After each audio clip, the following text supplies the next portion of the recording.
কুন্তি পিসিমা মনে মনে বলছে, কৃষ্ণ তুমি বর দেবে? বেশ।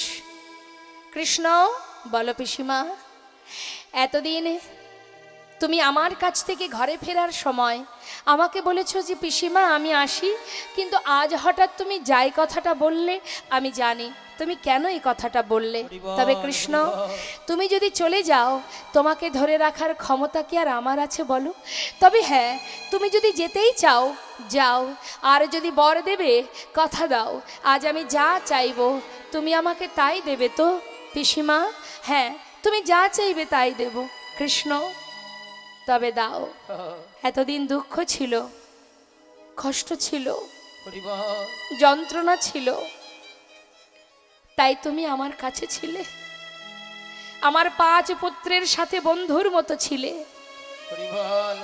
আজ আমার ছেলে হস্তিনাপুরের রাজা, সুখের অন্ত নেই, আমার সমস্ত দুঃখের অবসান ঘটে গেছে।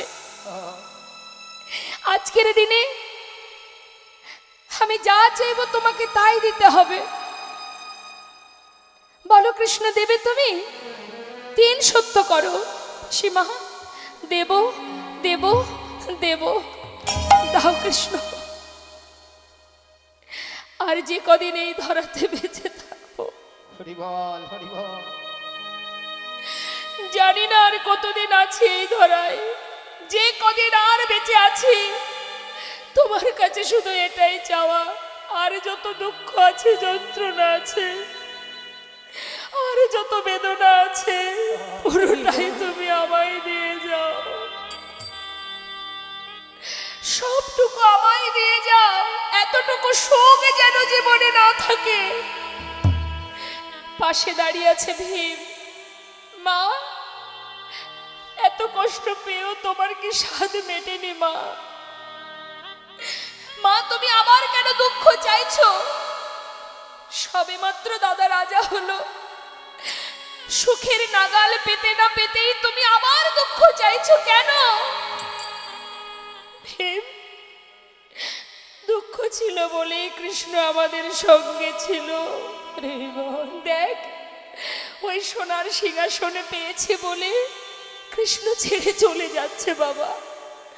যে কৃষ্ণ সকল দুঃখের সাথে ছিল, আজ সে যদি চলেই যায়, এই সোনার সিংহাসন আমার কি বা প্রয়োজন?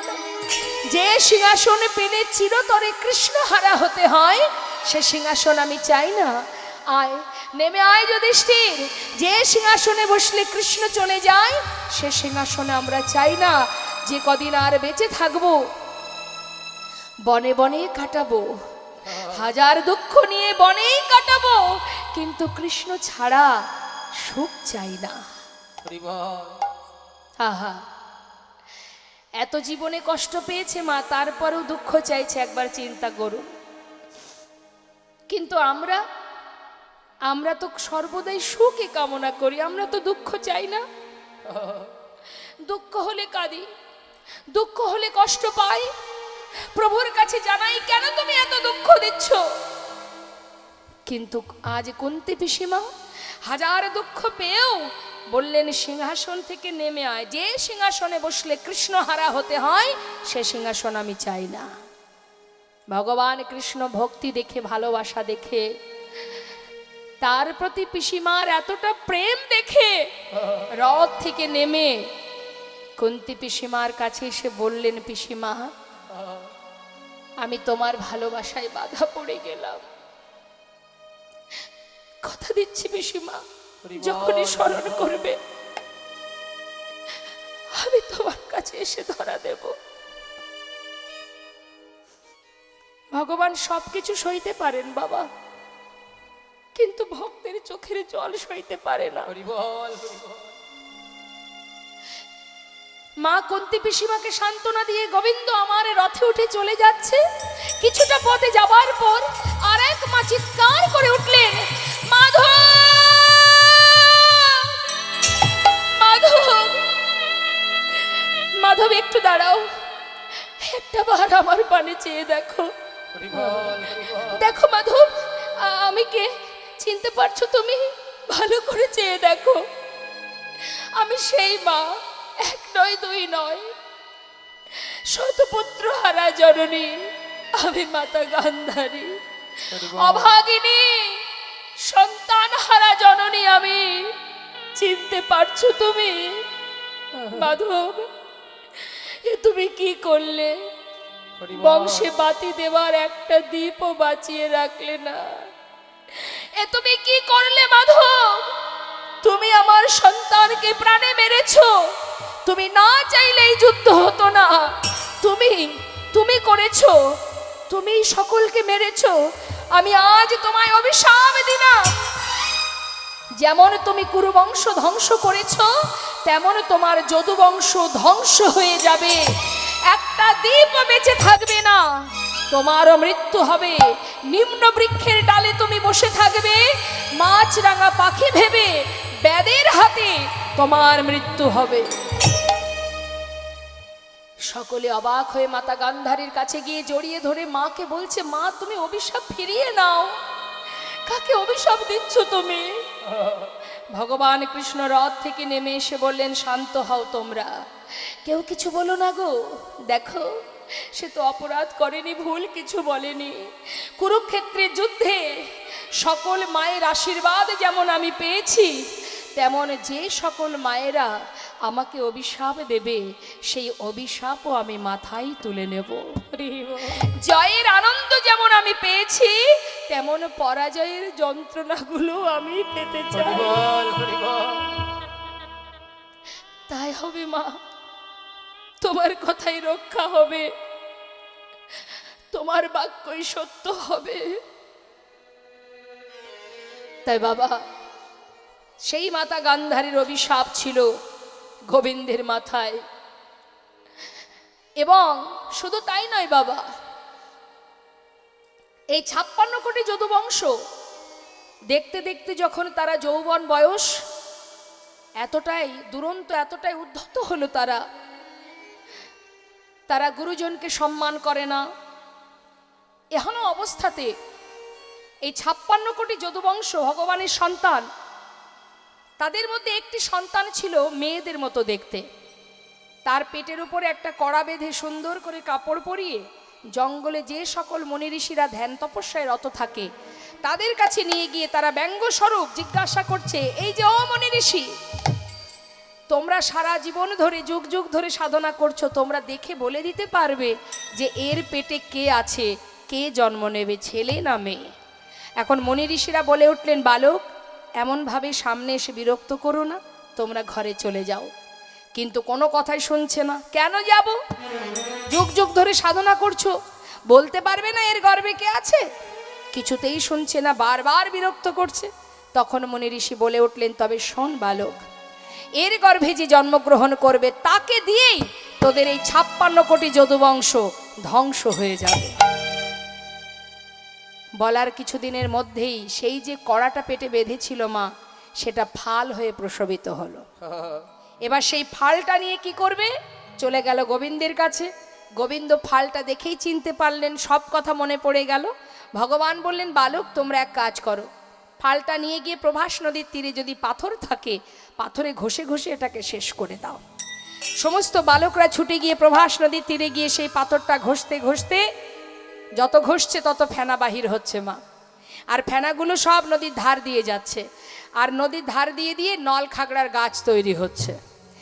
এইভাবে ঘষতে ঘষতে যখন আর এতটুকু বাকি আছে, চিন্তা করছে এটা দিয়ে আর কি বা হবে, সেটাকে জলের মধ্যে ফেলে দিয়েছে। আর সেটা পেয়েছে কে? এক মাছ, যার নাম রাঘব বোয়াল। রাঘব বোয়াল সেই ফালটাকে গিলে খেয়েছে। এদিকে ধীবরেরা মাছ ধরতে গিয়ে মা জালের মধ্যে সেই রাঘব বোয়াল মাছটাকে ধরেছে। ধরে ঘরে এসে কর্তন করা মাত্রই সেই ফালটা পেটের ভিতর থেকে বাইরে বেরিয়ে এসেছে। এখন ধীবরেরা আর কি করবে সেই ফাল দিয়ে? তারা কি করেছে? ছুঁড়ে ফেলে দিয়েছে। আর সেই যে ছোট ফালটা কুড়িয়ে পেয়েছে কে? জরা নামের এক ব্যাধ। হরিবল হরিবল। দেখুন বাবা, সব কিছু কিন্তু পরপর হয়ে আসছে। হ্যাঁ, সব কিছু বাবা ভগবানেরই কল্পনা, তারই সবই সৃষ্টি। কি করেছে না, ওই যে ফালটা জরা নামের ব্যাগ তার তীরের আগায় বেঁধে রেখেছে। কেন না? পাখি ধরতে আরো ভালো হবে। এই জরা নামের ব্যক্তিকে, ইনি হচ্ছেন বালিপুত্র অঙ্গদ। প্রভু রামচন্দ্রকে মা সীতার উদ্ধারের জন্য যেভাবে সহযোগিতা করেছিল অঙ্গদ, প্রভু খুশি হয়ে বলেছিল, অঙ্গদ তোমার সেবায় আমি সন্তুষ্ট, তুমি আজকে আমার কাছে বর চেয়ে নাও। অঙ্গদ বলেছিল, হে করুণাময়, জানি না আমার পিতাকে কে প্রাণে মেরেছে, বিনা যুদ্ধে পিছন থেকে তীর মেরে হত্যা করেছে, তাই আমি চাই যে আমার পিতাকে পিছন থেকে তীর ভেদ করে মেরেছে, আমিও যেন তাকে তীর ভেদ করে প্রাণে মারতে পারিনি। তাই গৌর হরি বল। তিনি কিন্তু জানতেন না যে ঘটনাটা প্রভুই করেছিলেন, কিন্তু আজ যেই চেয়ে বসলেন, ভগবান বললেন তথাস্তু, তোমার মনোবাঞ্ছা পূর্ণ হবে। সেই ব্যাধি কিন্তু বাবা জরা, এই অঙ্গদ সেই হয়েছে এই দাপর যুগে জরা নামের ব্যাধ। সে ওই ফালটা রেখেছে, আর ওই ফালটা দিয়েই কিন্তু কি হবে না, প্রভাসের যজ্ঞ সমাপ্ত হওয়ার পর গোবিন্দ নিম্ন গাছের ডালে থাকবেন, আর নিম্ন বৃক্ষের ডালে তার চরণটা দুলবে, আর সেই ব্যাধ পাখি ভেবে যখনই তীর ভেদ করবে ভগবান ভূমিতে পতিত হবে। আর 56 কোটি যদুবংশ কিভাবে ধ্বংস হবে? প্রভাস নদীর তীরে তাদের মধ্যে প্রথমে হবে কথা কাটাকাটি, তারপরে হবে হাতাহাতি, তারপরে হবে লাঠালাঠি। এবার লাঠি কোথায় পাবে? ওই যে নলখাগড়ার গাছগুলো আছে, সেটাকে তুলবে, আর যাকে মারবে সেই সেখানে ত্যাগ করবে প্রাণ। এইভাবে সব কিছু গুছিয়ে প্রভু আমার করুণাময় গোবিন্দ তিনি বৃন্দাবন থেকে চলে গেলেন দ্বারকায়, রাজা হয়ে বসে রইলেন। আহা, কিন্তু যখন গোবিন্দ চলে গেলেন বৃন্দাবন ছেড়ে, বৃন্দাবনের কি অবস্থা! কৃষ্ণহারা হয়ে বিরহিণী রাধারানী আমার, আজ ক্ষণে চৈতন্য ক্ষণে অচৈতন্য। কত সুন্দরভাবে একটা পদ আমরা শ্রবণ করব মা। পদের মধ্যে দিয়ে আমরা জানবো রাধারানী দেখুন কিভাবে গোবিন্দকে ভালোবাসতেন, এবং কিভাবে রাধারানী গোবিন্দের চিত্র অঙ্কন করছেন, মানে ছবি আঁকছেন। একটা পদ আমরা শ্রবণ করব মা, বৃন্দাবনের রাধারানীর কি অবস্থা। একটু মন দেবেন, প্রত্যেকটা কথা শুনবেন। কি বলছেন মহাজন? আজ আমার রাধারানী আজ বৃন্দাবনে, আজ কৃষ্ণ কৃষ্ণ বলে কাঁদছে, আর চোখের জলে সুন্দর করে মৃত্তিকা মানে মাটি ভেজাচ্ছে, চোখের জলে মাটি ভিজিয়ে তার উপরে গোবিন্দের ছবি আঁকছে। কিভাবে আঁকছে সেটা আমাদের শুনতে হবে। কি বলছে? কৃষ্ণ কৃষ্ণ বলি কাঁদে বাহু তুলি, মরমে দারুণ ব্যথা গো। কৃষ্ণ কৃষ্ণ বলে হরি বল। ওই কাঁদে বাহু তুলি, মরমে দারুণ ব্যথা, মৃত্তিকায় পরে মূরতি আঁকিয়া কহে তার শনে কথা। ওই না মৃত্তিকা উপরে মূরতি আঁকিয়া কহে তার শনে কথা। বলে একবার বধূ কথা বলো, একবার বধূ কথা বলো, ফিরে আসো কিবা নাই বায়াস, শুধু একবার বধূ কথা বলো। ফিরে আসো কিবা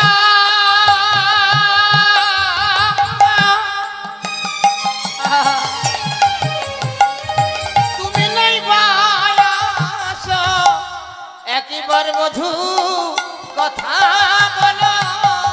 মৃত্তিকায় পরে মূরতি আঁকিয়া কহে তার শনে কথা। ওই না মৃত্তিকার উপরে মূরতি আঁকিয়া কহে তার শনে কথা। বাবা, এখানে কেউ আছে যারা ভালো ছবি আঁকতে পারে? কে আছে একটু হাত তুলুন। কই দেখি কে আছেন ভালো চিত্র অঙ্কন করেন? আছে কেউ? আছে? ওমা, ভালো ছবি আঁকতে পারেন এমন কেউ আছেন এখানে? নেই। এদিকে আছে? পারিস? চিত্র অঙ্কন করতে পারিস? ছবি আঁকে বলছি। তোরা ছবি আঁকিস? আঁকিস না। আচ্ছা ঠিক আছে, দেখুন যারা চিত্র অঙ্কন করেন, যদি মানুষের ছবি আঁকতে হয়, হয় চরণ থেকে শুরু করতে হয়, না হলে মস্তক থেকে শুরু করতে হয়। এটা হচ্ছে ছবি আঁকার নিয়ম। হ্যাঁ, তো বাবা আজ আমার রাধারানী চিত্র অঙ্কন করছে। মা কেমন ভাবে আঁকছে শুনুন। কোথা থেকে আঁকছে? কোমর থেকে। আঁকিয়া সে কোটি পরাই ঘটি, কত না যতন করি। ওই না আকিয়া সে কুটি পরাইয়া ধুটি, কত না যাতন করি। যদি মন দিয়ে পদ শোনা যায়, পদের প্রত্যেকটা শব্দ যদি মন দিয়ে শোনা যায় মা, ব্যাখ্যা করা লাগে না, পুরো বুঝতে পারবেন। আর কি এঁকেছে? নাভি সরোবর আকিল তারে পার, কত না যতন করে। নাভি সরোবরে দেখো আঁকিল তার পর, কত না যতন করে। এখন পাশে আছে কারা? সখীগণ। তারা বলে উঠলে, রাধে আয় রায়, হে করছিসটা কি রে? এইভাবে কেউ চিত্র অঙ্কন করে? আরে কি আঁকা ছিরি দেখো, গুরু ধরে অঙ্কন শিখেছিলি সব ভুলে গেলি নাকি রে? এইভাবে কেউ ছবি আঁকে? হয় চরণ থেকে, না হলে মস্তক থেকে, মাঝখান থেকে কেউ ছবি আঁকে? এ কি করছিস তুই? হ্যাঁ রে রায়, কি হয়েছে বল দেখি তোর? তোর কি কিছু আর স্মরণে নেই? কি রে এমন ভাবে আছিস কেন? কি হয়েছে বলবি? শ্রীমতী রাধারানী বলেছেন, সখী রে না না আমি অঙ্কন ভুলি নাই। ও ভুলিসনি? তাহলে এইভাবে আঁকছিস কেন? চরণ থেকে তো শুরু করতে পারতিস, কোমর থেকে কেন আঁকছিস? ওরে ললিতা রে, যদি আমি চরণ আঁকি, কেন আঁকিনি জানিস? সন্তা হলে যদি চরণ আঁকি বা যদি মস্তক আঁকি, সবার আগে যদি বদন আঁকি, ওই যে জোড়া ভুরু বাঁকা নয়ন যদি একবার আমার চোখে পড়ে, আর আমি অঙ্কন করিতে পারবো না।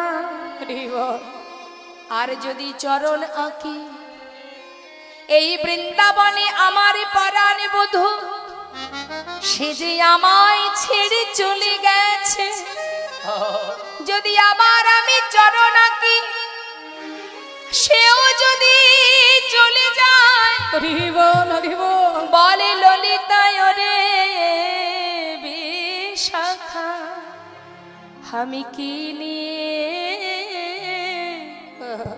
হে ব্রজে রইব? আমি কি নিয়ে এই বোঝে রইব? চরণ দিলে যদি আমার বধূ চলে যায়, সখী কি নিয়ে আমি ব্রজে রইব? চরণ দিলে যদি বধূ চলে যায় গো, বল কি হরি বল। ব্রজে রইব? তাই তো আমি চরণ আঁকি নাই। সখীরা বলে উঠলে, রাধে রাধে, তোর মতো ভজনে জগতে কে বা জানে বল। রাধে তারপরে কি আঁকবি রে? বাবা নাভি পর্যন্ত আঁকা হলো, এবার আঁকছে কি? বাহু দুটি আঁকি, ছল ছল আঁকি, বাঁশিটি দিল সেই কারে। দেখ বাহু দুটি আঁকি, ছলো ছলো আঁকি, বাঁশিটি দিল সেই করে। কণ্ঠ কুম্ভ কেবা অনুপম শোভা আঁকিল পরে পরে। কণ্ঠ কুম্ভ কিবা ওই অনুপম শোভা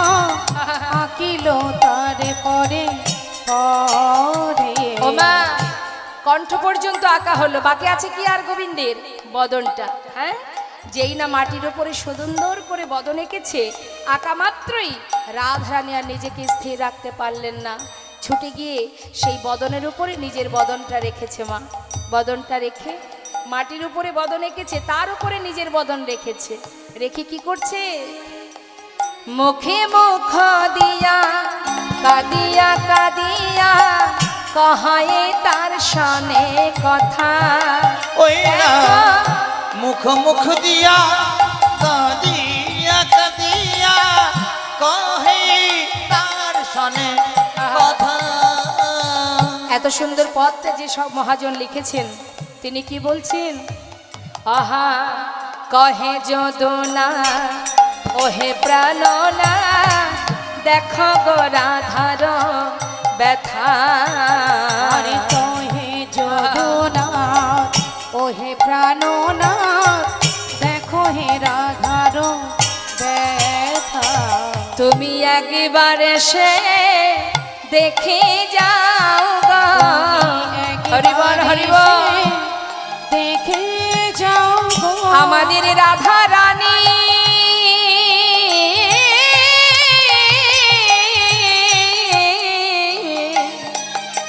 ও সে কেমন আছে, একবার এসে দেখে যাও গো, কহে যদুনা ওই নয় ওহে প্রাণনা দেখো না রাধার ব্যথা।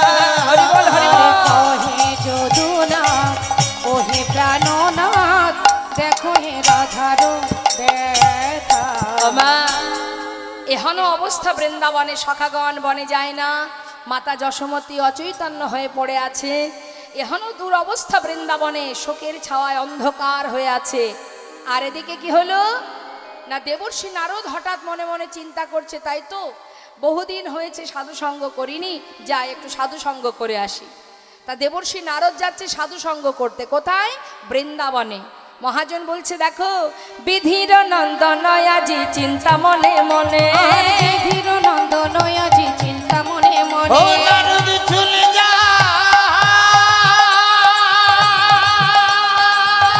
হরিবল।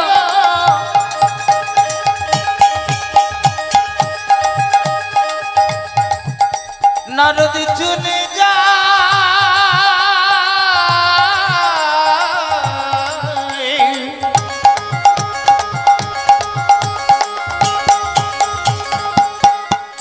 ওই দেখো বৃন্দাবনের পথে হরিবল। নারদ চলে যায় যাই গো হে হে হে হে হে হে হে। আহা বৃধির নন্দনয়াজি চিন্তা মনে মনে কথা রহু কৃষ্ণ ভক্ত হেরিব নয়নে, কথা রহু কৃষ্ণ ভক্ত হেরিব ওই নয়নে। না কোথায় রহু কৃষ্ণ ভক্ত হেরিব নয়নে। এত চিন্ত দেবী ঋষি চারি পানে চা, এত চিন্ত দেবী ঋষি চারি পানে আহা চায়। এত চিন্ত দেবী ঋষি ঢেকিতে চড়িয়া, এত চিন্ত দেবী ঋষি ঢেকিতে চড়িয়া। দেখিতে দেখিতে যায় উলসিত হইয়া, দেখিতে দেখিতে যাই উল্লসিত হইয়া। ওরে দেখিতে দেখিতে যায় উল্লসিত হইয়া। ওমা যারা ভক্ত হয় তারা দেখবেন সাধু সঙ্গ করার কথা শুনলেই মনে আরো আনন্দ হয়। যদি কোথাও বৈষ্ণব সেবা হয় দেখবেন মনে খুব আনন্দ হয়, যদি নিমন্ত্রণ থাকে যাই, সেখানে সাধু সঙ্গ হবে, বৈষ্ণব সেবা হবে, কত আনন্দ। তা বৈষ্ণব হয়ে তো বৈষ্ণব সঙ্গ করতে আনন্দ পাবেই। এখন দেবর্ষি নারদ ভাবছে কোথায় আছে সাধু, সেখানে গিয়ে একটু সাধু সঙ্গ করব, বহুদিন হয়েছে সাধু সঙ্গ করা হয়নি। আজ যেমন আপনারা বসে আছেন অগণিত সাধু গুরু বৈষ্ণব একত্রিত হয়ে একই আসনে বসে কৃষ্ণ কথা শ্রবণ করার যে বড় আনন্দ মা। হ্যাঁ, তাই আজ মনের আনন্দে চারিদিকে দেখতে দেখতে যাচ্ছে, যেতে যেতে কি হলো বাবা, প্রচণ্ড পরিমাণে একটা তাপ তার অঙ্গে লাগছে। কিসের তাপ? বিরহের তাপ। যত বৃন্দাবনের দিকে এগিয়ে যাচ্ছে তত একটা তাপ এসে গায়ে লাগছে। দেবর্ষি নারদ ভাবছে এত তাপ কোথা থেকে আসছে। পথে চলতে গিয়ে যদি দেখি আমরা পথে ঘাটে কোনো এক জায়গা থেকে একটা তাপ গায়ে লাগছে, আমরা চারিদিকে দেখি না, কি জানি বাবা আগুন লেগে গেল কিনা, চারিদিকে তাকাই। তা দেবর্ষি নারদও ঠিক চারিদিকে দেখছে যে তাপটা কিসের, কিসের এত তাপ। চারিদিকে দেখতে দেখতে যাচ্ছে, এত চিন্ত দেবী ঋষি চারি পানে চায়, এত চিন্ত দেবী ঋষি চারি পানে ওই চায়। না এত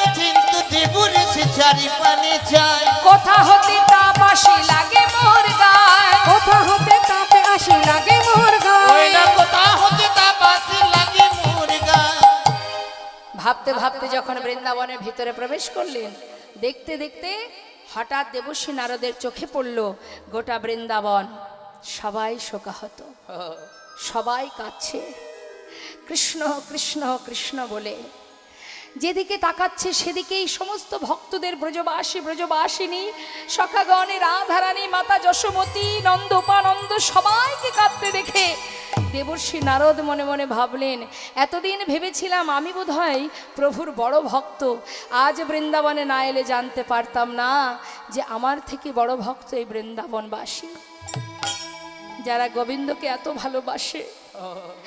আজ করুণাময় তুমি মনের সুখে রাজা হয়ে বসে আছো, গোটা বৃন্দাবনবাসী তোমার জন্য কাঁদছে, তোমার কি একবারও স্মরণে পড়ছে না? তুমি কি একবারও ভাবতে পারছো না? সবাইকে কাঁদিয়ে রাজা হয়ে বসে আছো, কি সুখ পাচ্ছ তুমি সেখানে? দেবর্ষী নারদ মনে মনে স্থির করলেন, না না, আজ আমি যাব, আজ আমি দ্বারকায় যাব, আমি গিয়ে দেখব যে সবাইকে কাঁদিয়ে তিনি কেমন আছেন। দেবর্ষী নারদ সমস্ত ব্রজবাসীদের এমন কৃষ্ণ ভক্তি এমন প্রেম দেখে নিজের বীণাকে বলে উঠলেন, বীণা চল যাই আমরা সবাই দ্বারকায়। কিন্তু হ্যাঁ, যেতে যদি হয়, বীণাকে বলে উঠলেন, ওরে বীণা আজ থেকে আর প্রভুর নাম করবি না, যে নাম করলে কাঁদতে হয় ভুলে যা সে নাম, আজ থেকে রাধা নাম জপ কর। বলে উঠলেন, বলো বলো যন্ত্র রাধা নাম মন্ত্র,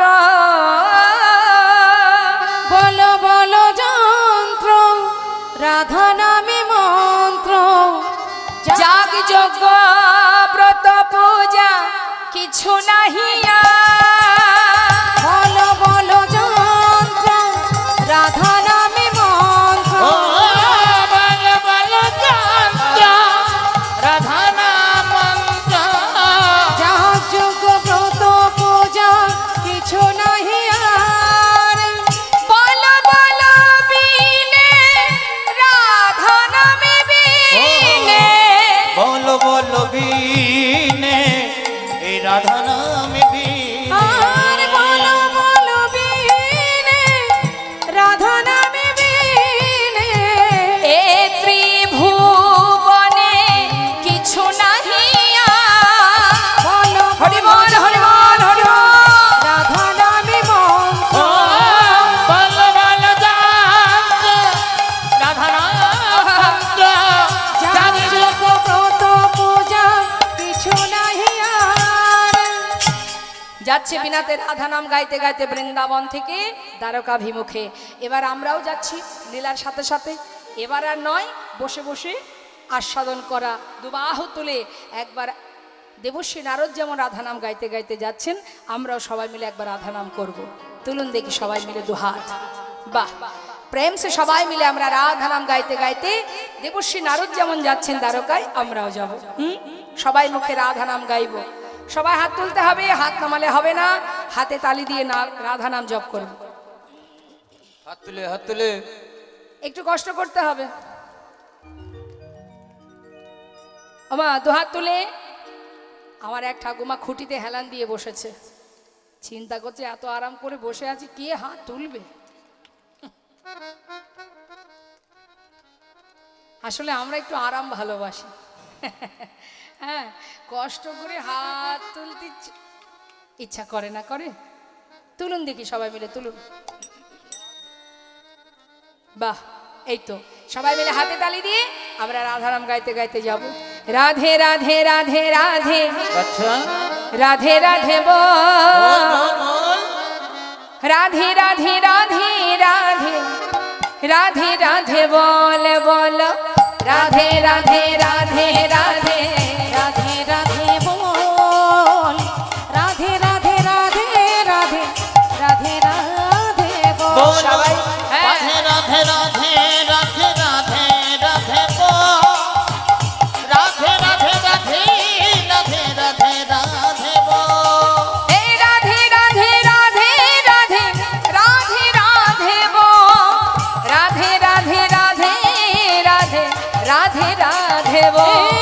রাধে রাধে রাধে রাধে রাধে রাধে বল, রাধে রাধে রাধে রাধে রাধে রাধে বল বল রাধে রাধে আহা রাধে রাধে রাধে রাধে রাধে রাধে বল রাধে রাধে রাধে রাধে রাধে রাধে বল রাধে রাধে রাধে রাধে রাধে রাধে বল রাধে রাধে রাধে রাধে রাধে রাধে বল বৃন্দাবন কি সবাই দুহাত তুলে সবাই মিলে রাধা নাম বলবেন রাধে রাধে বলবেন হ্যাঁ বৃন্দাবন কি আরেকটু জোরে বৃন্দাবন কি পিছন দিকে আমার বাবারা বসে আছেন আপনারা হাত তুলছেন না কেন বাবা হ্যাঁ কষ্ট হচ্ছে দেখুন সারাদিন অনেক কষ্ট করেন সংসারের জন্য আর এখানে যদি দুহাত তুলে একবার রাধা নাম করেন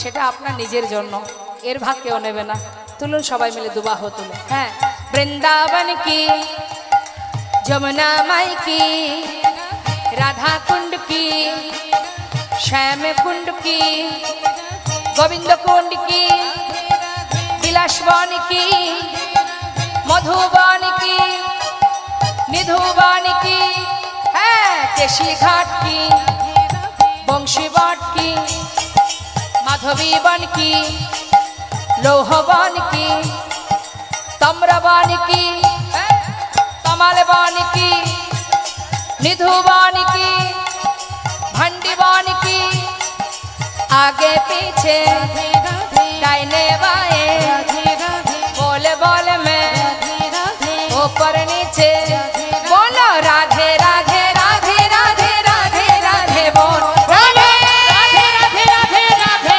राधे राधे बोल राधे राधे राधे राधे राधे राधे बोल बोलो राधे राधे राधे राधे बोल राधे राधे राधे राधे राधे राधे बोल बोलो राधे राधे बोलो राधे राधे राधे राधे राधे राधे बोल राधे राधे राधे राधे राधे राधा रानी की राधे राधे राधे बोल राधे राधे राधे राधे राधे राधे बोल बोलो राधे राधे राधे राधे राधे राधे बोल राधे राधे राधे राधे राधे राधे बोल এমন রাধা নাম চলছে মা দ্বারকার পথে দেবর্ষি নারদ বিনাতে রাধা নাম গাইতে গাইতে যাচ্ছে বৃন্দাবনে এই যে রাধা নাম দ্বারকায় কিন্তু রাধা নাম কেউ জানতো না ভগবান কৃষ্ণ আমার সেই রাধা নাম শ্রবণ করা মাত্রই তিনি আর স্থির থাকতে পারলেন না হ্যাঁ তিনি পাগলের ন্যায় সিংহাসনে ত্যাগ করে ছুটতে ছুটতে যাচ্ছে আর বলে উঠলেন ওরে কে সোনালো রে রাধানা কে সোনালো রে ওরে কে শোনালো রে রাধা নাম কে শোনালো রে ও যার নাম শুনে এ প্রাণ আমার सुने ए प्राण যার নাম শুনে এ প্রাণ আমার আকুল কইল রে राधा के सुनालो रे राधा के सुनालो रे राधा के सुनालो रे দেবর্ষি নারদকে দর্শন করে গোবিন্দ করজোড়ে বলে উঠলেন মণিবর তুমি এসেছো আমার বৃন্দাবনে মা যশোমতী নন্দ মহারাজ আমার পিতা সখাগণে সবাই কেমন আছে একবার বলো বলো মনি ঋষি হে দেবর্ষি সে কেমন আছে তারা সকলে কেমন আছে দেবর্ষি নারদ বলে উঠলেন মহারাজ হে রাজন তারা কেমন আছে না আছে সেটা তো পরের কথা আজ আমি দেখতে এলাম যে মহারাজ আজ আপনি কেমন আছেন আহা, ভিতর ঘরে নিয়ে গিয়ে যখন বসতে দিলেন মা দেবর্ষি নারদ প্রভুর দিকে চেয়ে নয়নে জলে বুক ভাসিয়ে কাঁদছে দেবর্ষি তুমি কাঁদছো কেন হে রাজন আজ দেখে আমার বড় কষ্ট হচ্ছে কি কষ্ট মহারাজ কত মানুষকে আর কাঁদাবে, কত মানুষ কাঁদবে। সকলের চোখের জলে যে অভিশাপ হয়ে মাথার উপরে বোঝা হয়ে আছে, অভিশাপ থেকে উদ্ধার হতে হবে মহারাজ। অভিশাপ মনে পড়ে সেই কথা, সেই কুরুক্ষেত্রে মাতা গান্ধারীর কথা। আজ বৃন্দাবনবাসী সকলে কাঁদছে মহারাজ, তাদের চোখের জল সে যে অভিশাপ স্বরূপ। এই অভিশাপ থেকে মুক্তি পেতে হবে। কি করে কি করব মহারাজ জিজ্ঞাসা করছে। বলছে মণিবার তুমি বলে দাও হে দেবর্ষি, আমি কি করে কি করব, কি উপায় আমার? তখন দেবর্ষি নারদ বললেন মহারাজ উপায় তো অবশ্যই আছে। কি উপায় মহারাজ? বলি তাহলে। ত্রেতায় রামে রাজা ছিল, অসমের যজ্ঞ কইল। ত্রেতায় রামে রাজা ছিল, অসমের যজ্ঞ দেখো না তাতে রাম, ওই না তাতে রাম রাজা ছিল, অসমেতে যোগ্য কইল। দানব্রত যজ্ঞ হবে এবে। মহারাজ দানব্রত যজ্ঞ হবে এবে। মহারাজ দানবত যোগ্য হবে এবে। ও মহারাজ, স্বর্গমর্ত পাতাল সবাইকে নিমন্ত্রণ করতে হবে, হ্যাঁ, কেউ যেন বাদ না যায়। শুধু তাই নয়, এবার এই যজ্ঞের নিয়ম কি সেটা শুনে নিন। কি বলছে মা? বলছে যে জনা যা চাইবে হাসি